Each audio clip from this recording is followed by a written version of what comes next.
Hello, and welcome to this episode of the How to Choose Happiness and Freedom show. We're still playing with the name. We're still growing and learning and having a really good time. But no matter what we call it, this is where we teach you that you do have the power to create your life. We're not going to stop until we convince you, until we help you start figuring out how to do that, what you want, and how to get it, Right, so this is my second hat day in a row on this show. Tammy and I have decided that it's not a bad hair day, it's a good hat day. Because I like wearing hats, so, why not? All right, so everything that's going on in the world, guys, we need to give ourselves and each other a break because our brains are hardwired for negativity. We are animals that evolved on a very hostile planet. And so our brains are designed to be scanning for danger and looking for things that are a threat to us all the time. Now, the good news is we have the power to retrain our brains, but it takes action.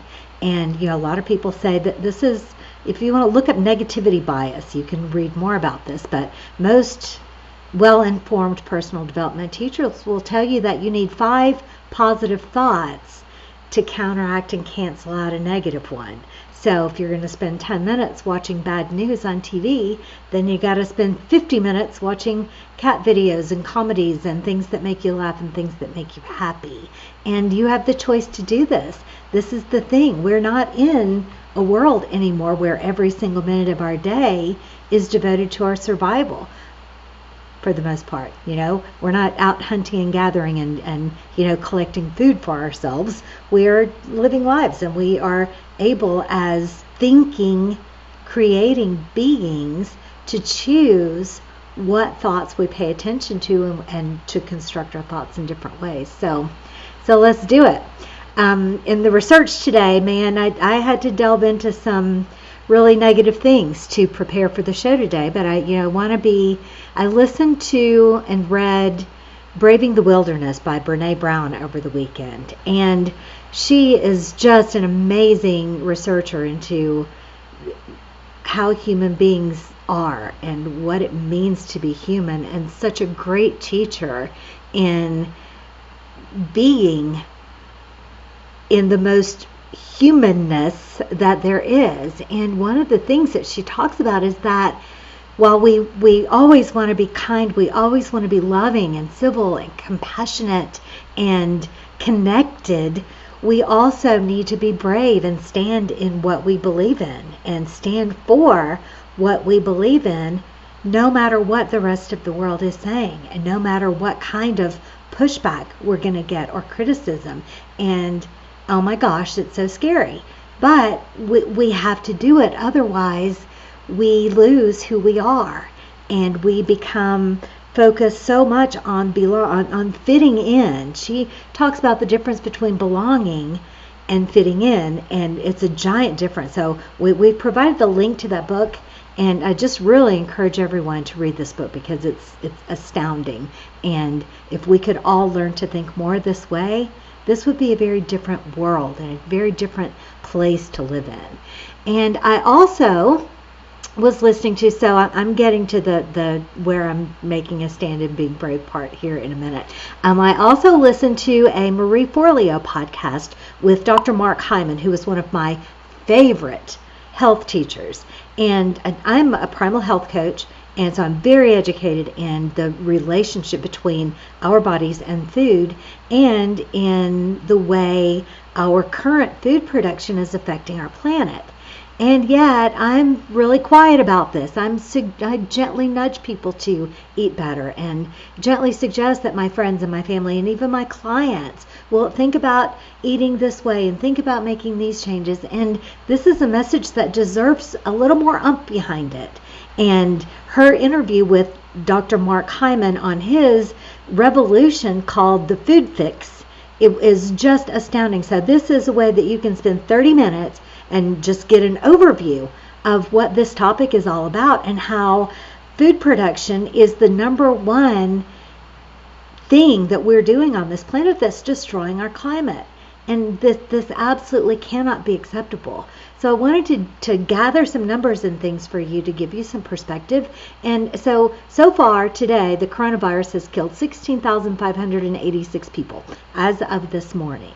And so I looked up the pandemics, and the definition of a pandemic is a communicable disease or condition, disease, that crosses into multiple land masses. So if it's just in one country, it's an epidemic. If it gets to 2 or more countries, then it becomes a pandemic. And so in the last 100 years, the AIDS pandemic scanned about 7 years and killed about 5 million people per year. There was a flu pandemic in 1968 that killed 1 million people.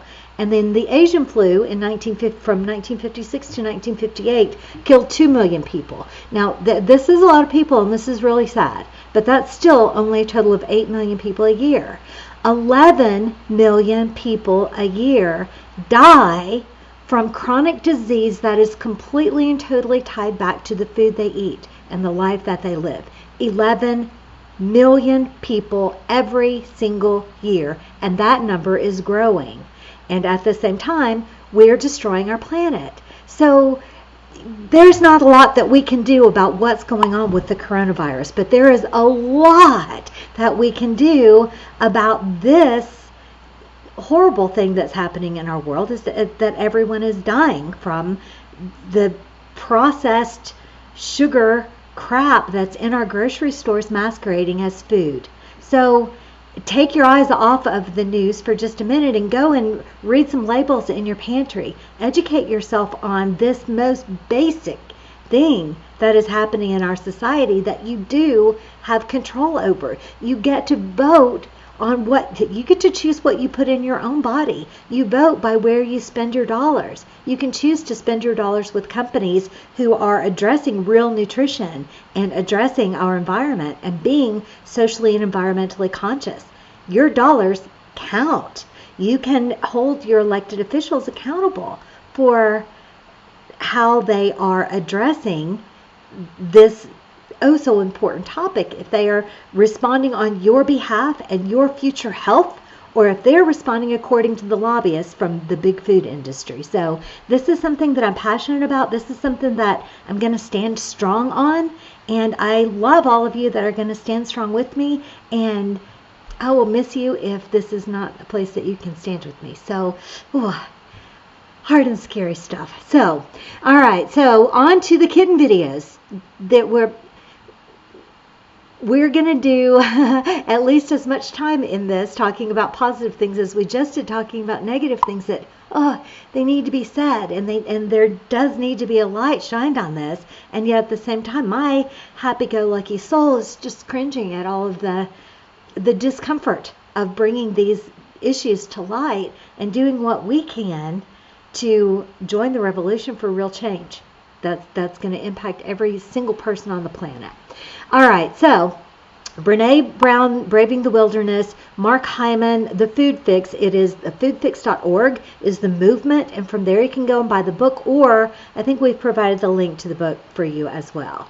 So, and I'm afraid to look at the comment. So, I did want to read you just a few little things from the foodfix.org website, just as an overview. So Dr. Hyman highlights the startling economic burden of chronic disease driven by big food's ultra-processed diet that kills 11 million people every year and makes 60% of Americans sick with chronic disease.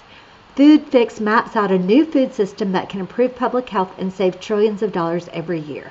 We owe it to our planet to at least read this and see if this is something that we can get behind. And then finally, our food system, how we grow, produce, and waste food is the #1 cause of climate change and the biggest driver of the loss of our soil, water resources, biodiversity, including 90% of our edible plant species, 50% of our livestock species, and 75% of our pollinators. We're killing the bees, folks. All right, so off my soapbox, and what we're going to do today about, and this does tie in with our topic today, because we're talking about our relationships and the next level out, which is our larger community and the world at large. And this is a way that you can be the master of the ripples that you're making in this world.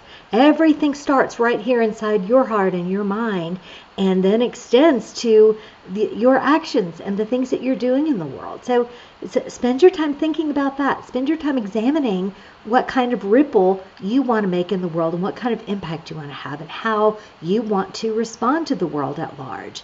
And, when you see injustice, do you want to stand up? Do you want to stand up and say, no, that's not acceptable? What part do you want to play in your community, large or small, and out in the world in general? And as always, you get to choose. All right, so let's play the what if game regarding this. All of the things about the coronavirus, our response has already happened. We're already in lockdown. We're already limiting everybody's freedom and doing everything that we know to do to keep ourselves safe from that. And even though I already live this way, I already go weeks and weeks without seeing another human being, I still feel it. I knew that I had the choice to go out and do things before, but now I don't. and I feel that. I feel that kind of stealing of my freedom. And it takes even more conscious effort for me to go, I get to choose how I feel, and I get to choose whether I'm going to pay attention to that feeling of powerlessness that comes from looking in that direction, or do I want to turn my attention back to my work, back to my pets, back to my mountain, back to my plans for my retreat, back to all the things that make me happy. And of course, that's where I choose to put my focus as often as I can. All right, so let's play the what if game in a very positive spin. So what if this whole thing causes us all to realize that we can get by with 20% less toilet paper? that everybody's making jokes, and nobody really understands why the toilet paper thing happened. But instead of 10 squares, what if we only used 8? And we realized that was all that we needed, and just 20% of us did that. And we would reduce the use of toilet paper by 20%. We would save 2 million trees a year. How cool is that? So thank you, coronavirus, for the 2 million trees a year that we're going to save. What if 20% of people who drive to work figured out a way to work from home, and that reduced traffic accidents and fatalities by 20%? That would save nearly 250,000 lives just in the United States. That's not counting the whole world. Got me? What if people go, we've got this time in warm climates, let's start a community garden where we can still practice social distancing and stay 6 feet apart, but work on a project that might be of our benefit if something like this ever comes along. And we'll have local organic food and community right here in our community. How cool would that be? I have witnessed in my community here in Irwin, Tennessee, they're creating little depositories where people can share books and other resources. What if during all of this we create things like that and they last, and we're strengthening our communities by doing these things for one another? Hello, Lacey, my girl. I'm sorry you can't see her. She's so beautiful. What if there are virtual study groups and book clubs and support groups that are formed that through necessity, but all of a sudden we realize that we can have a stronger sense of community, and we have ways of reaching out to people that aren't in our physical space, and then we go further and secure those relationships in person when we can.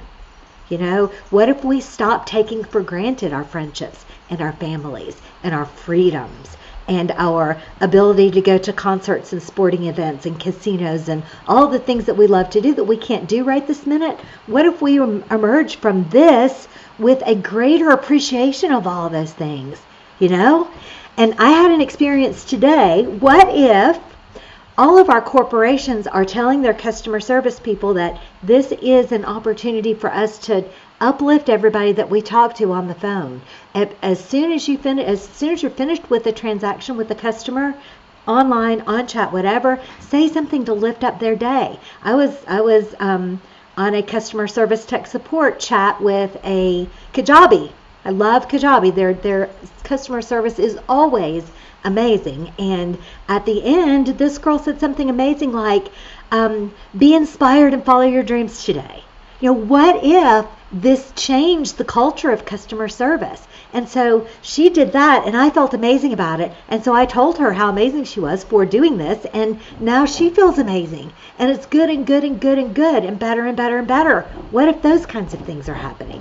What if there are marriages that are healed because people have the time to be with one another and to work out the things that they didn't have time to work out because one or both of them were off 12 hours a day at a job? What if great things like that come from this? What if there's a movement to support teachers and educators because we finally do really get how hard it is to mold young minds and keep them entertained and educated and safe all day long? What if the teachers win at the end of the day from this? I can do this all day. I can sit here all day and think of what if this happened? What if this happened? And so can you. And once you get started, it will get easier and easier for you too. Now, we do this all the time in the negative way without even trying. I do it. I have a seizure dog. My dog Rocky has had seizures and been on seizure medication for 10 years. And nearly every time I leave this house, I have this conversation with me. What if, and I usually take them with me if I can. And so I'm always thinking, well, what if I take Rocky with me and he has a seizure and I can't get to a safe place with him? Oh, well, what if I'm away and he has a seizure and I'm not here to take care of him and he dies from this? Oh, well, what if I take him and he has a seizure and it causes an accident and I kill us all? And so, see what I mean? It spirals in the other way too. So don't do it. When you catch yourself saying, what if, whatever horrible thing might happen, stop and go, okay, well, what if everything's all right? What if everything goes great? What if we have the most amazing gifts in the world from this experience? So this is, as always, the same lesson as every single episode, just trying in every way that I can to get you to hear it, that you get to choose. You get to choose what you think about. You get to choose what you feel. You get to choose what you create. Alrighty. So on Thursday, we're going to come back and have some action items like we usually do. Our theme is becoming Tuesday. We explore things, we talk about things, we introduce our topics, and then on Thursday, we come back and give you some actual do this type of steps that will help you in whatever area it is that we're talking about this week. And this just happens to be our week on your relationship with the world.